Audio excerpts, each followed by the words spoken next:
It looks like we're about to go. And a couple seconds. All right.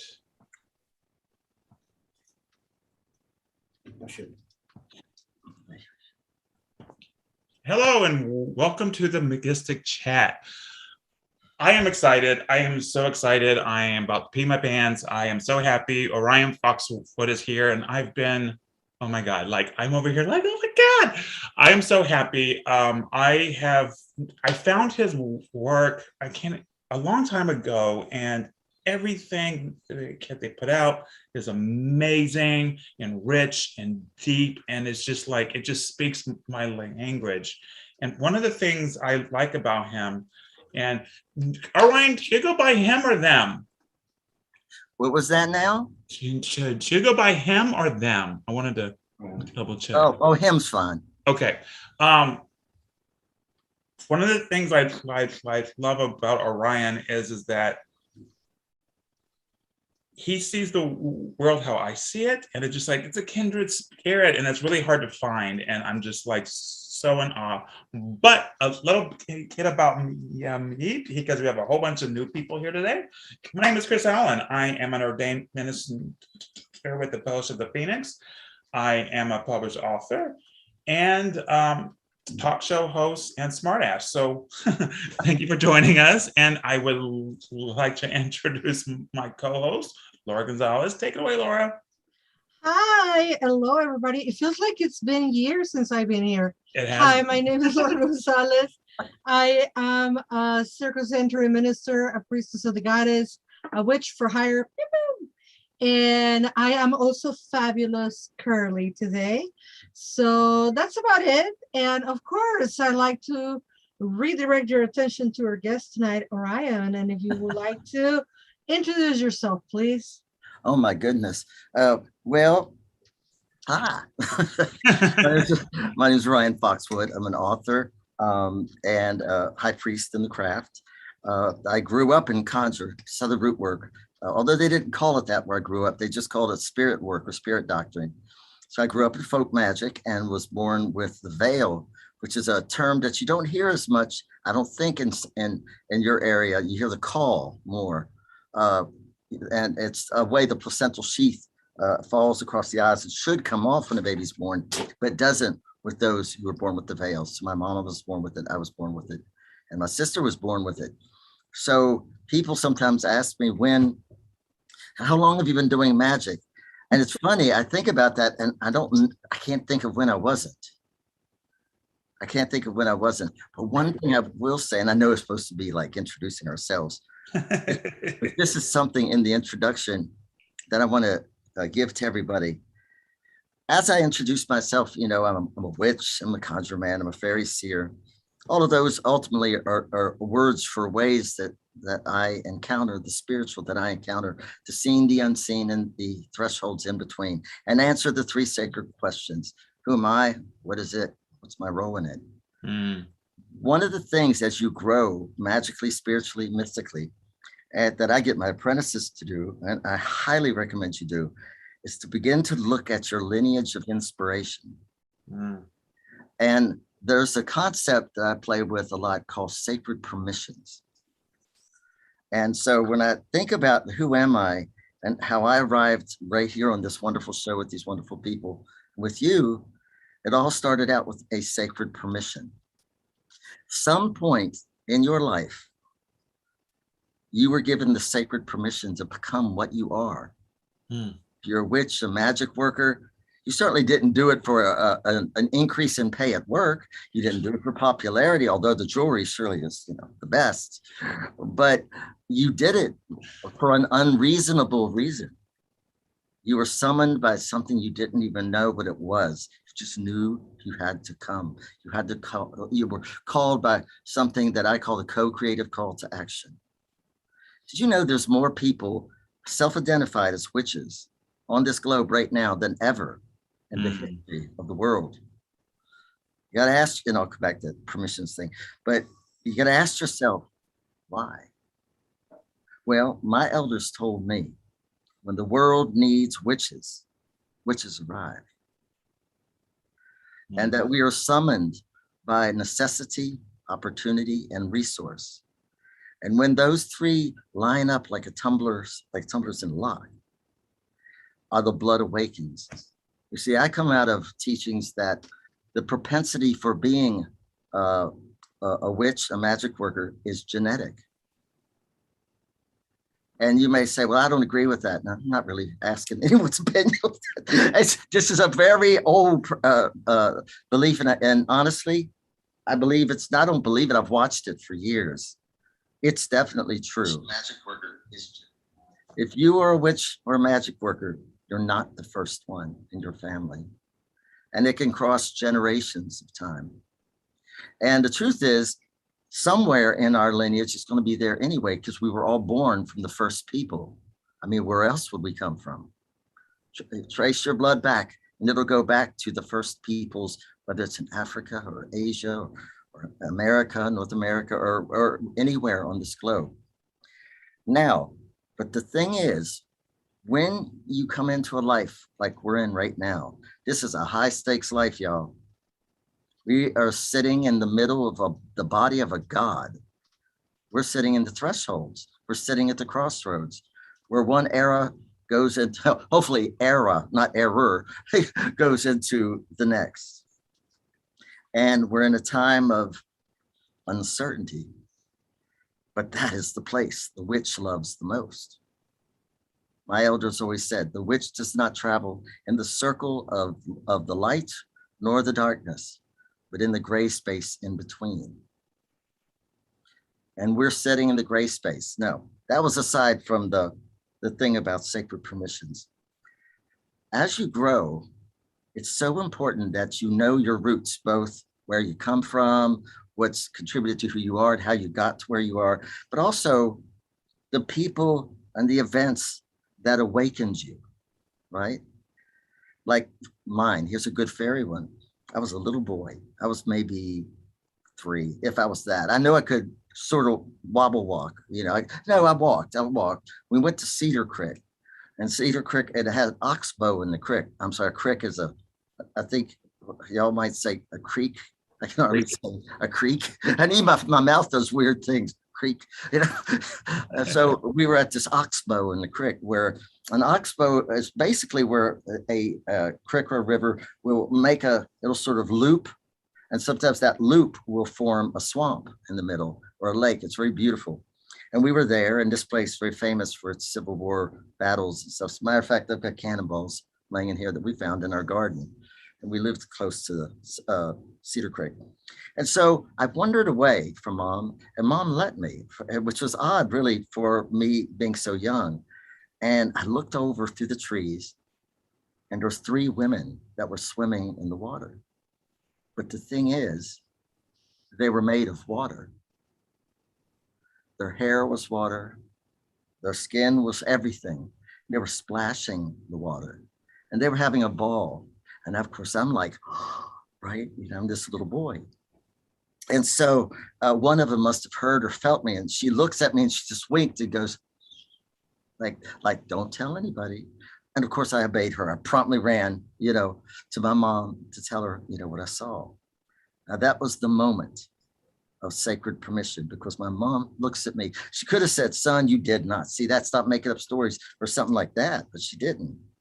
She said, how wonderful. You saw the water ladies. The next time we come, we'll pour honey in the water and keep it sweet for them. Now, someone somewhere in your life, maybe multiple people, gave you the permission, the sacred permission, to become what you are now. You see, it takes courage in this culture to embrace the magical for many reasons. And because you're magical, you've defied. You and I, we are the eggshell in the omelet of convention. We're a grit you cannot ignore. So I just want to share that, because that's been on my mind a lot today. The whole sacred permissions, and your lineage of inspiration, your sacred permissions from there, the original ones, and then the ones that you encountered throughout your life from different places, different people. Those are the moments. Those are the crossroads that add up to who you are right now. You cannot bless the fruits and curse the roots. So you have to turn and bless those places from whence you come, especially the ones that anointed and liberated you.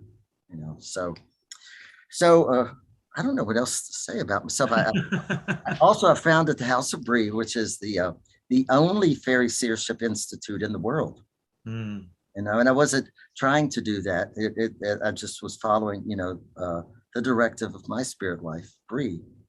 And so I teach fairy seership, and then of course the conjure work, which is really my cultural practice. So that's a little bit about me. So, but you're more important. I'm going to hear about you. And that was awesome. I really loved hearing stories, and I'm glad we have teachers and authors who teach by telling a story. You know, part of the reason why my first few books, I put a whole lot of mythology in it because I wanted to teach through storytelling.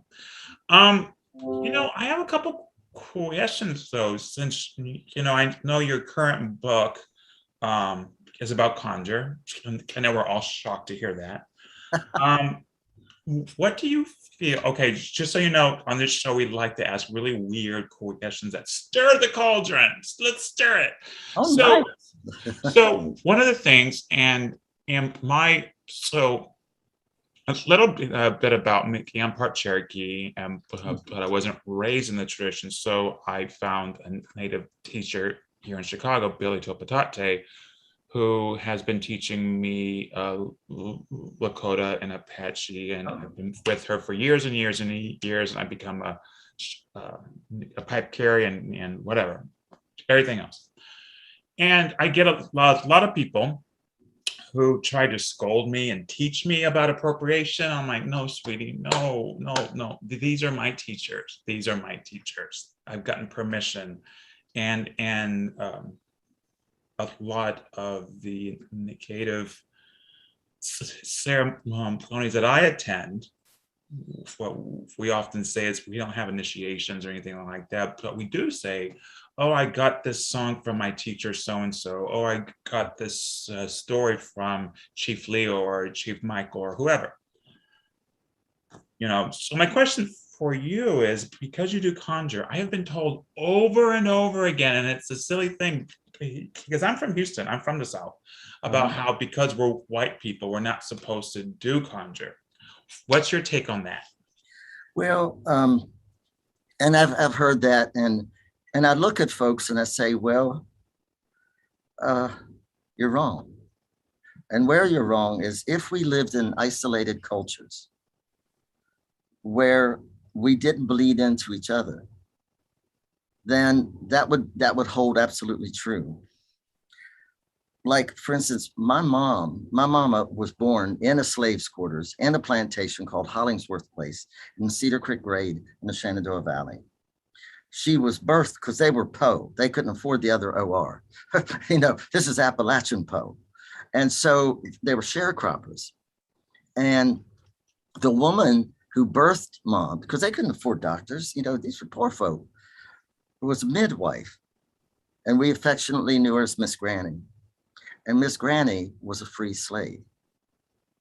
She died, the rumors are at 111, but that might be, well, it could be true for real, but and it might be folk tales too. And I was exposed to her all the way up till I was about 5. Now, I'm not saying she taught me or anything like that. Well, I mean, she sort of shared things just in living, you know, just in being around her. So one cannot tell my mother what Miss Granny showed her and shared with her.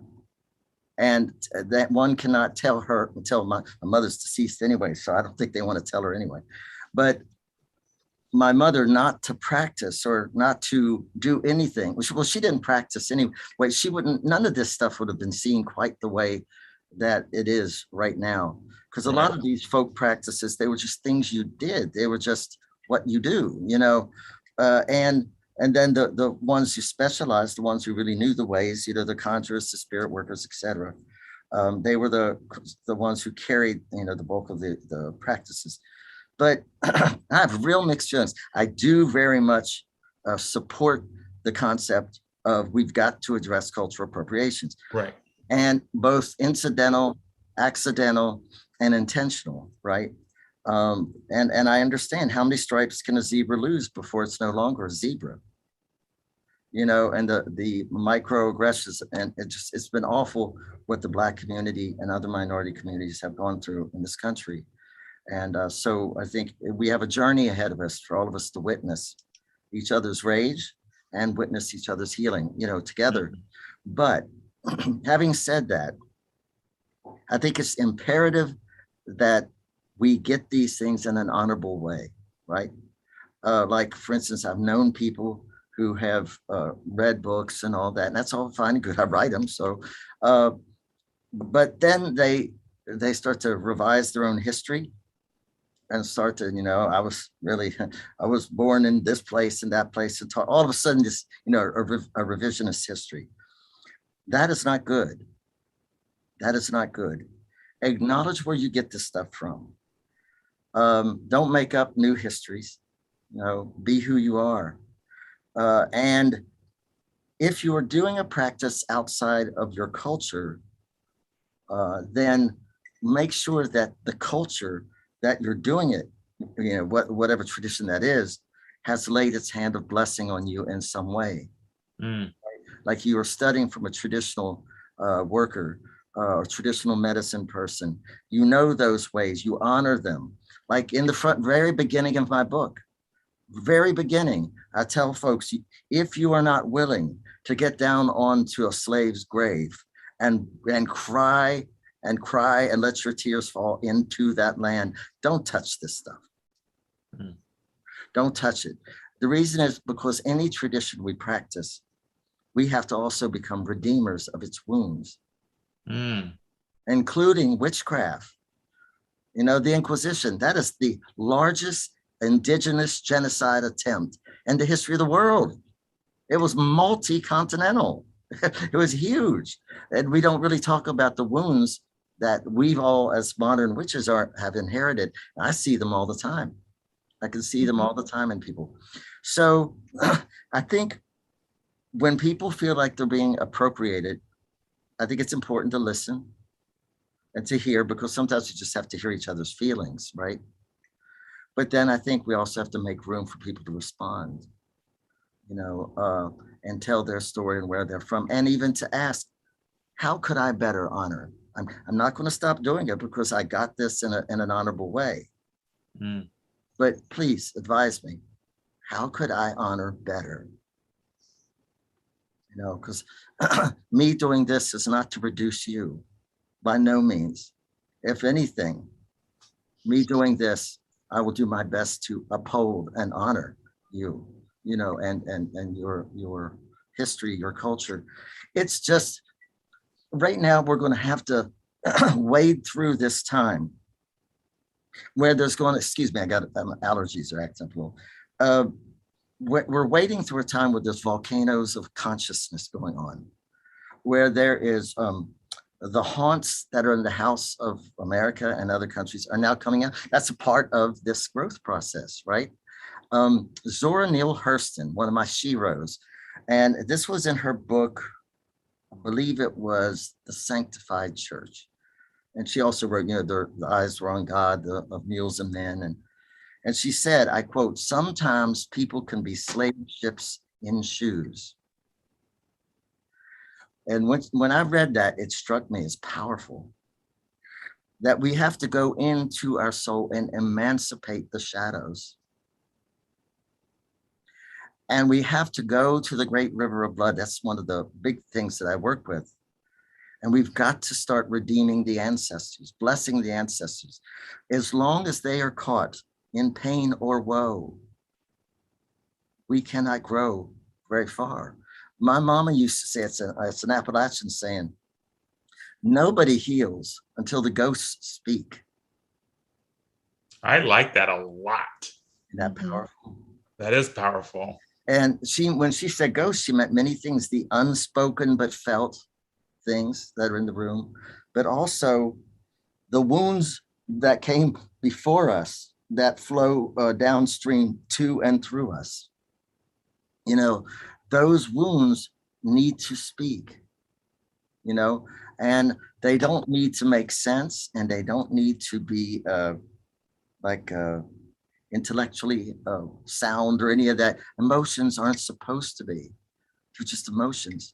But I do believe we're going to have to do a lot of patience and witnessing. And sometimes those of us with melanin deficient faces might at times have to be even more patient and stop and go, come on, sister, brother, let it out. Let it out. I love you. And I'm sorry the horrible things that have happened. But all I can do is witness for you and help clean this mess up that we have. You know, I think authenticity and listening, and sometimes we just need to listen a little. We don't have to agree. We just honor, you know. So I think cultural appropriations ultimately is when you're taking something from a culture that's not yours. But what happens when you're given something by the culture and to be yours, or you've been adopted? Those things count, and you don't get to say they don't count. Those are traditional practices. But people meeting us out there, they don't know, you know what I mean? They don't see our papers, or the shamans aren't right there with us, you know, saying, you know, they're. So I also think when we can, it's good sometimes to show up at things with someone from from the culture that knows, and that's where we get our true validity when we practice a cultural practice that's either not of our own or that we don't appear of, you know. That makes sense. So I think we're just going to have a lot of patience as we wade through this. Right now, there's a high level of sensitivity. And I think that's appropriate. I speak out a lot about Black Lives Matter, which I love. And I love that so many white people came out. Thank you, thank you, thank you, thank you, thank you, you know, to show that we love our Black community. And notice the way I said it. I love my Black community. It's not the Black community like over there, right? And I say my Black community because so much of my life has been carved out by the Black community. And I have so much love and so much reverence there. But we're going to have to realize that there's going to be eruptions for a while. And if those eruptions don't happen, they won't heal. People won't heal. You know, it's like women. Women are tired of being silenced. And so women are starting to really, and I'm waiting. There's going to be an eruption, a good solid eruption somewhere in here with the women. And we're going to have to stand and uphold them and keep us all safe and say, go ahead, sister, get it out. And then let's change the world. You know, with everything that you have said, I, of course, as the minority in the room, I have to say, totally agree. You said it yourself at the beginning of the show. You cannot love the fruit. You cannot bite into the apple if you don't honor the roots and the seed. So that is fundamental. Also, as in with women's rights and with people of color's rights and Black Lives Matters and the kids in cages and refugees that are treated differently, because a refugee, and I have nothing against the poor people from Afghanistan, but a refugee from Afghanistan is different from a refugee from Guatemala. Why? But that is for another show. There is no healing until there is acceptance. And for acceptance of the harm, there needs to be acknowledgement. And for acknowledgement, there needs to be introspection. And for introspection, there needs to be consciousness. Yes. And for consciousness, you need to bring attention to the issue. So yeah, there needs to be a whole lot of noise. And not only that, but what the descendants of colonizers don't understand is that the physical boot from the colonizers might not be on our neck anymore, but the emotional boot is still there. Absolutely. And it's dividing us, communities of color, from within.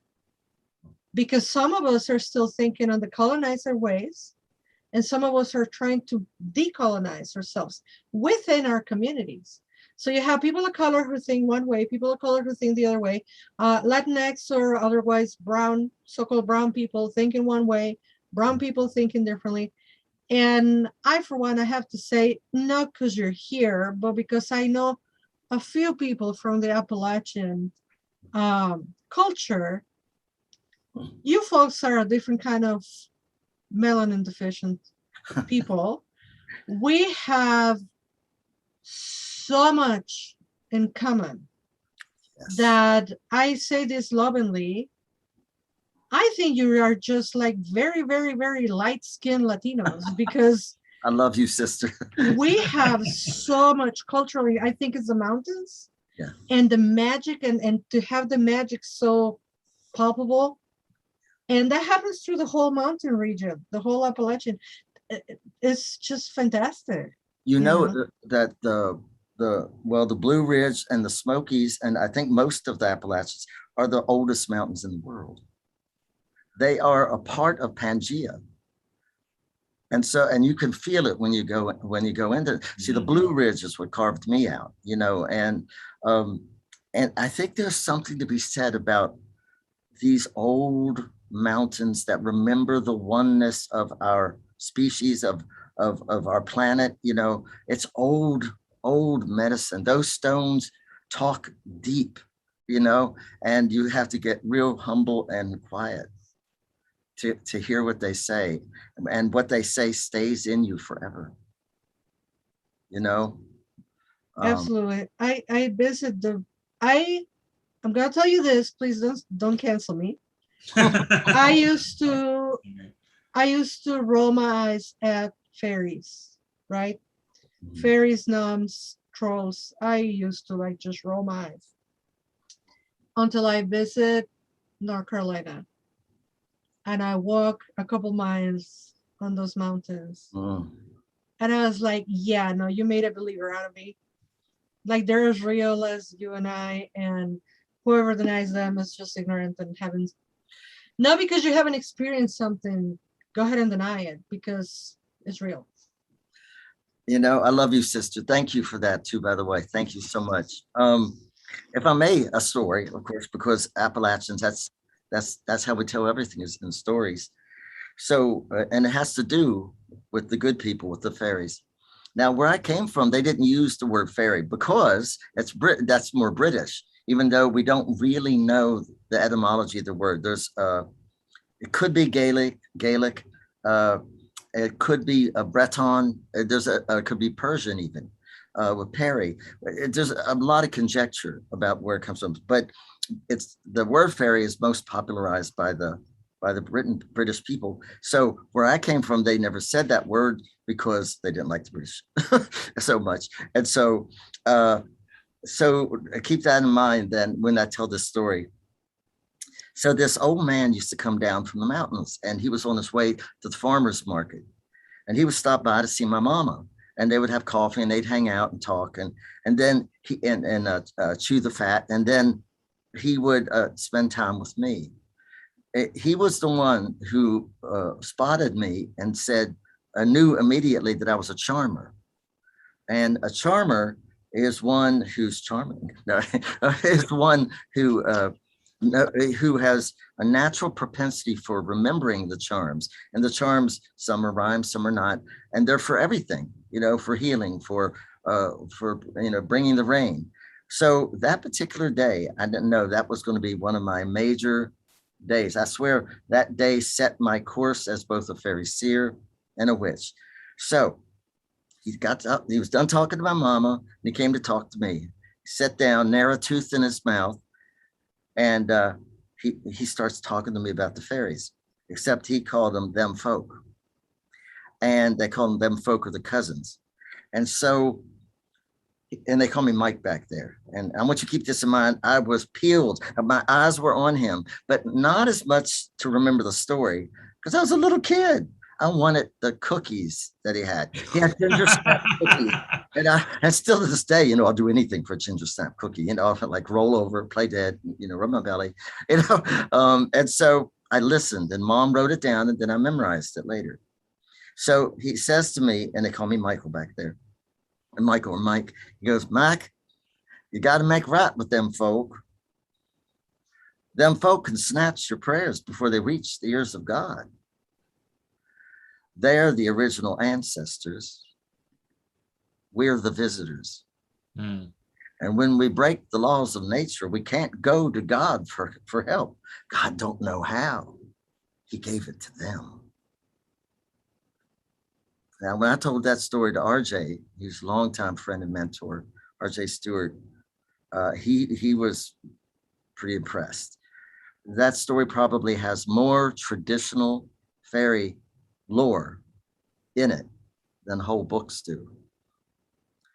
So, and I'll tell you the charm he told me that day. So what is he saying there? And this is an important thing for the fairy work, because right now, what fairy tradition ultimately is about is the coexisting orders of being in the multiple dimensions of Earth life. But it's also about the plasmatic beings that are the original ancestors of this world, the ones that came with the pulse of light that then condensed itself and becomes the Earth. And they still live in that state of Edenic memory. And if you read, especially in Ireland, they often call them like the fallen angels, the angels in the earth, you know. And so when he says you got to make right with them, somehow he knew, and I didn't even know yet. Well, I kind of did because I talked to them, but I didn't know what they were. It's just, I was so used to talking to dead folks because, you know, we had dead soldiers everywhere in Shenandoah Valley. It's just like, you know, you can't throw a rock and not hit somebody's grave, you know. And again, I've got like, I could get them down. They're over there, these cannonballs we dug up in the garden because our house sat right where General Sheridan came through with his ride on his way to the Battle of Cedar Creek. And so I have artilleries and stuff. And my uncle found a soldier under his front porch, a skeleton of a Confederate soldier. So he said, you got to make right with them folks. So the first thing he's saying is there's these folk, there's these special folk that we have broken something with and that we've got to make right. And he says, this is the chilling thing. He goes, they can snatch your prayers before they reach the ears of God.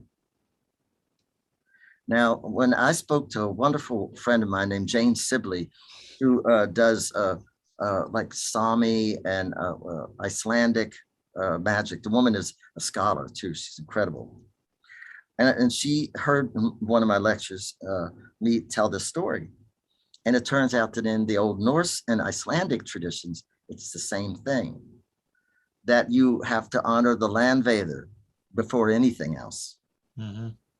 And because they own the land, you know, they are the law of the land, basically. So he said, gotta make right with them folk. They snatch your prayers before they reach the ears of God. They're the original ancestors. Now that's a piece of the message that has to come out. They are the original plasmatic ancestors of this world. Notice the word I said, plasmatic. Have you ever noticed that in all of the sacred traditions, when something is seen as sacred, it illuminates light. Angels made of light, jinn made of smokeless flame, fairy beings made of ignited mist or what they call liquid fire. You know, and then we have you know, like saints and such with illuminated brows. We're talking about plasma. We're talking about the thing that ignited the stars and that dances between your neurons in the form of electrochemical transmitters. In fact, if you see the firing between neurons, it looks exactly like it looks in the star nursery called Orion as it's giving birth to solar systems. You know, if it's giving birth to clusters, it looks just like our neurofiring. So the thing is, we have to understand, we get hints too in the fairy lore, as when the underworld, which is really the inner world, because it's a bit of an illusion that there's an upper world, lower world. There's really an out there world, a right here world, and a in there world, you know, and it's all layers. It's really not even layers. It's strata. It's certain dynamics. There is no road signs in between. They interpenetrate each other. You are surrounded. You are sitting inside the fairy realms right now. Most of it you don't see, and most of us, they don't see. And then sometimes we slide through the thinning places, either accidentally, intentionally, you know. So he said, you got to make right with them. And I found it chilling when he said, they are the original ancestors. Now, y'all, did you know the reason that we have stepped into this place as a species that has seen itself as disconnected from nature, which is an illusion, of course, but it is the single most deadly illusion on the planet. Out of that has grown all the toxic things in us. Really, there's 4 things. I'm chattering away. I hope you're okay with that. Absolutely. So I would go to PantheaCon, and I loved it. I'd go there and I'd teach, and it was great. People felt good, and because I did a lot of visionary work before I came, to find what the medicine was that I could bring, you know. But then each year I come back and they looked deflated again. And that was bothering me a lot, because I want to help my people. I want to be, you know, I don't want to give Band-Aids that would help with true healing. So I went to Bree, my spirit wife, my queen. I said, Bree, I can't do this. And it wasn't just PantheaCon, it was other places. I said, I go and I do this work, and then I see people the following year and they're deflated again. This is hard. There is a core wound in the heart of humanity, and I have to know what it is. And she said, well, I cannot tell you. I have to show you, but you may not survive. Most don't. Well, that was encouraging, right? So that was a pick me up. So I said, I would rather die a man of honesty than to live and teach knowing I'm only giving Band-Aids. Because as Martin Luther King said, half truth is a whole lie. And so she took me through the journey over years. She was right, it almost killed me. But here's what arrived, this piece of knowledge. And with it, this piece about why we need to be connected to the plasmatic beings, such as the fair ones. The core thing that is in the wounds of our soul as a species is the illusion of isolation. Mm-hmm. And with it comes abandonment, fear, fury, and shame. And so out of that rolls three more sort of wounds. They're really more like, that's the wound. The rest are more like symptoms. So it's the illusion of isolation, excuse me, and then the desire to possess, which is about control. Well, if I'm exiled somehow from the wholeness, if I am disconnected from it, then I got to get by on my own, you know, and so I've got to be in control of everything. And so we see the desire to control and possess. Then the resentment of change, when we see that we can't do that and we're powerless, which we're facing right now for some of the damages we've done to the environment. And COVID has really been teaching us a lot about powerlessness and interdependency, and that we need to care for the breath, each other's, our own. So the illusion of isolation, the desire to possess, the resentment of change is the third one. And the last one is the desire for absolutes, which is where we see fundamentalism. Fundamentalism is the most expressive symptom of the core wound. When a person is a fundamentalist, they are terrified of being wrong. Terrified. And so, excuse me. So I asked Bree, I said, well, I got to go further with this. How did it happen? You know, now I don't know about y'all, but when I was growing as a pagan, as a gay man, and you know, in all these ways that that that shaped my uniqueness, and I saw how men treated women, how women were treated in the church back home, and that infuriated me. And then how we were treating the earth, and that infuriated me. You know, and there was a list of these, and so I was trying to figure out who did it. Right? It was the men. Yeah, there were men, and so I was angry at men for a while. That's kind of hard when you're gay. Then I was the white people. Oh my God, look what they did to the native people, and then to the black folk. And and then so I'm literally going, where do I point this magical gun? Right, right. Who did this? And looking for the blame. And so when Bree grew me through understanding those things, the dampers, the core wounds, she said, Orion, you've got to put that thing down. And she showed me something that I share with you, because we need to know this in this time of change. Nobody made a decision to be wicked. No one made the decision to disconnect from nature. There wasn't a strategic plan for this. It was a neurodrift. See, when we took on fire, think about it a minute. These little hominids, these little ape-like creatures who had aspiration, right? And they saw this thing comes down from the heavens, the lightning, and it brings fire. But everything it touches dies, is destroyed. They're even watching their fellow hominids going up, trying to touch it, and maybe even dying. So they just, you know, waste not, want not, they ate their friends. But why? What drove them to have that fire? They had to have it no matter what. Think about that. So the stories say that there were things whispering in our ears.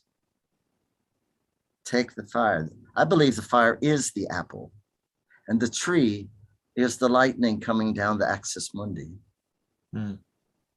And because once we took on fire, oh honey, did we change? We could now travel through the night. It was the sword that cut through the darkness. You have to imagine, before that, they relied on their hearing and what little sight they had in the night. And they were prey to many predator animals. But now, with this in their hands, they weren't. They could go further in their journeys. They could journey to the cold lands and not die. They could they could smelt metal. That's magic. And then this other thing, they could cook their food and get rid of the demons that was killing their people, parasites. But wait, there's more.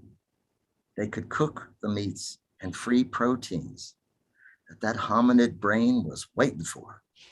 And boy, did it grow. So what we are seeing is an over-specialization, a rapid growth. Can you imagine, y'all? This was fast. We have grown so quickly because we're not that old of a species at all. I can imagine that it was real easy to become enamored with your nervous system. Look what I can do with this thumb. You know, and that was before the cats enslaved us to serve them, you know, with our thumb. You know, and so here we are. There is no one to blame.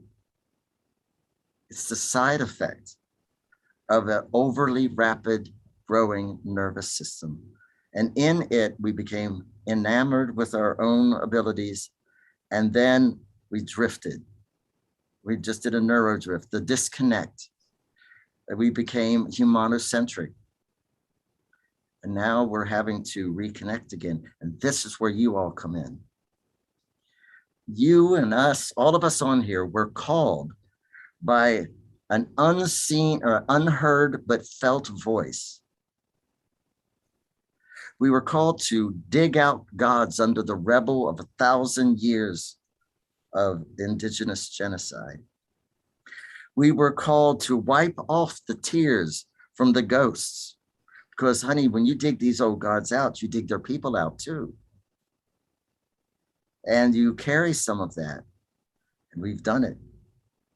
Driven.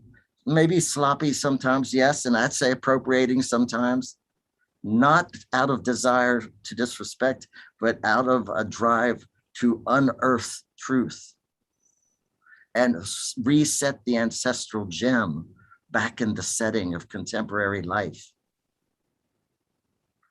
We, the pagans, are the unearthers of the oldest voices of humanity.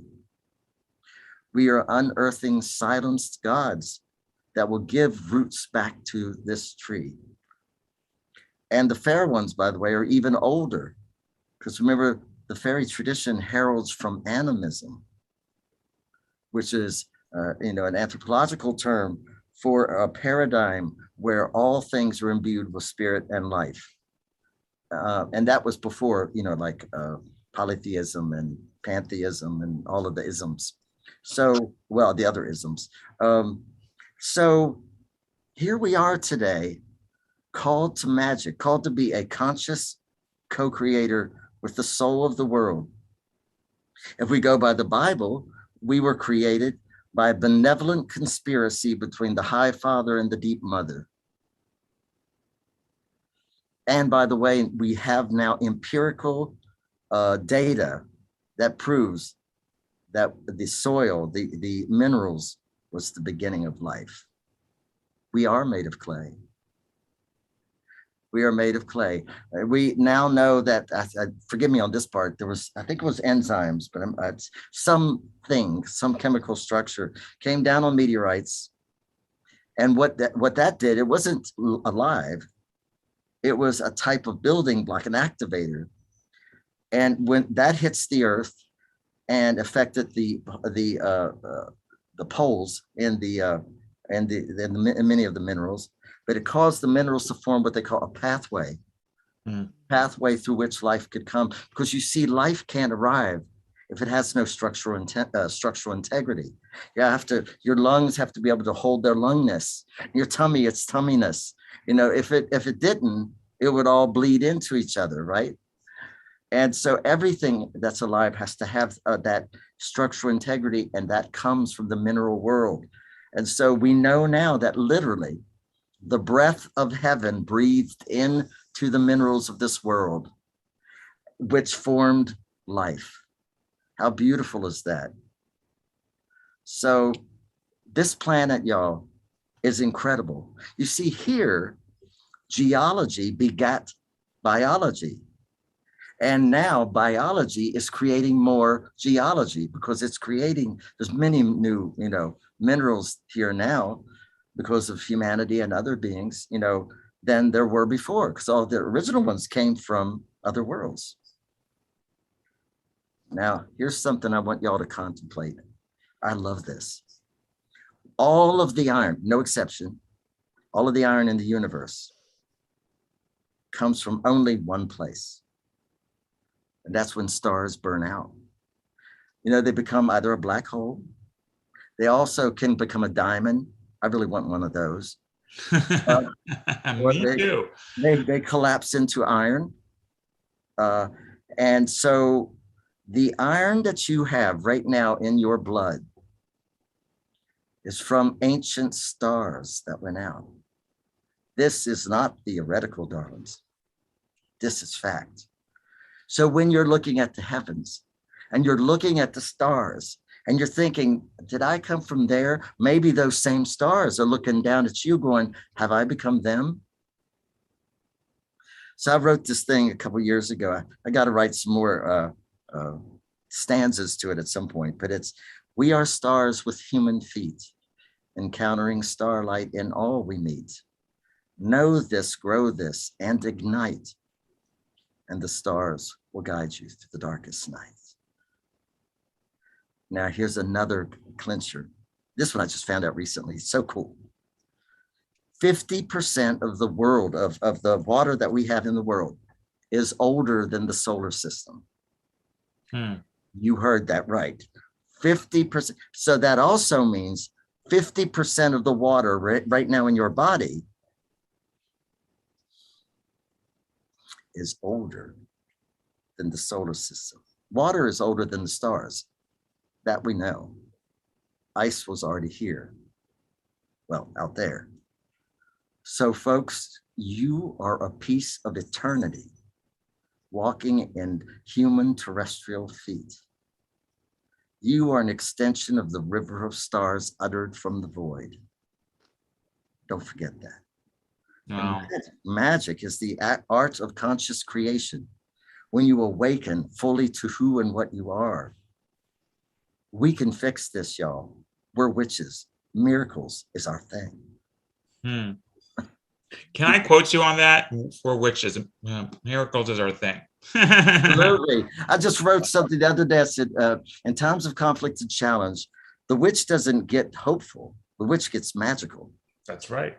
You know, and right now the world does need its magical folk. Yeah. You know, we have got to be the ones to hold the vision of that world, that better world before us, and to refuse to let it go and work our magics until we get there. And we have to do this on behalf of everyone.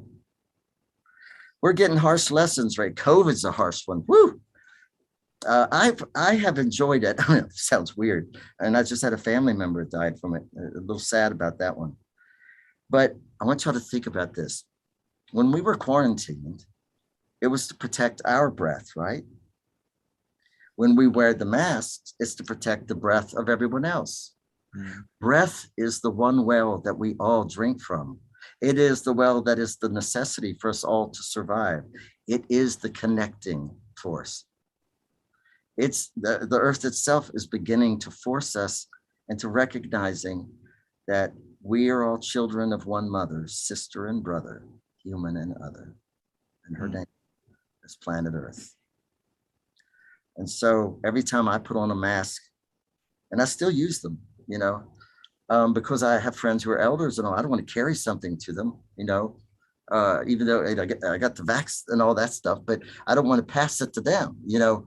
So when I put on my mask, I stop a minute and I see it as a type of grail. That I'm holding this mask because I honor the breath, the great breath of being. Did you know when you breathe, you're in communion with eternity? Your lips are on the mouth of space itself. And when you and breathing is more than oxygenating. It's cultivating spaciousness. So next time you put on that mask, look at it a minute. It is the cup of remembrance. It is the cup that we are placing upon our lips, upon our mouth, that we can drink of the reconnective breath that connects us all. And if we can get to caring about each other's breath, we're on our way to understanding our connections, and there will be much more to follow. Wow. Well, on that, our hour is up. Oh my God, this is so cool. I'm sorry, I was like a wind-up doll. I love it. I love it. This is just a wealth of I mean, between fairies and stars, you're speaking our language here, and you tell it so well and so fun. And you know, I'm from the South. I'm from Texas, and so you tell stories of just like my elders told stories. There's always a twang. Oh yeah. And, you know, in my favorites, there's in Texas. I'm sure in Appalachia is different. In Texas, there's always a beer close by. So when they're telling your story, so they're drinking their beer. Oh yeah. Story. A beer, shine, or sweet tea. You know, one of those. You know. What's so funny? I keep telling people, you know what they call sweet tea in Texas? Tea. Yes. What they say, and all my partner, when I take him home, he'll say, I'll order iced tea with sugar, and the waitress will go, what? No, it already comes with sugar. And I was like, no, you just say tea. That's what you do. Seth always says unsweetened iced tea. I'm going to meet the person who took the sweetener out. Right. How'd you do that? Oh, All right. Well, with that, want to give a big, big, big thank you to Orion Foxwood. I would like, especially on the personal level, to continue our dialogue. I love everything that you do. thank you. It's interesting because in my book, Other World, um, it was inspired by my lineage and traditional witchcraft and things, and how we see the fairies. And how I was even introduced to you is my teacher were just like, you've got to see this book, The Fairy Teachings. It's exactly what we do. And I'm flipping through it. I'm like, oh my God. I said, is he a part of our tradition? And he's like, I don't think so, but maybe he just understands it. So I want to say thank you. And Laura, did you have any? And I love your book, by the way. Your book's wonderful. Thank you. Thank you. Very My God. talented Coming from writer. me, I'm just like, Wonderful. Just to say thank you to everybody that was in the chat, to everyone that watches live, or to whoever watches later, and to remind you all that we are also on Spotify, and that you can follow us there, and you can find us on Facebook and on YouTube on the Chris Allen channel.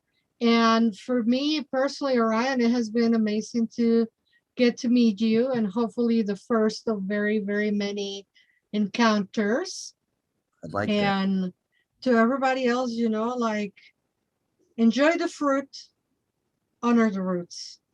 yes, That is great. absolutely. All right. With that, I'm going to stop recording. I wanted to thank everybody. I just have to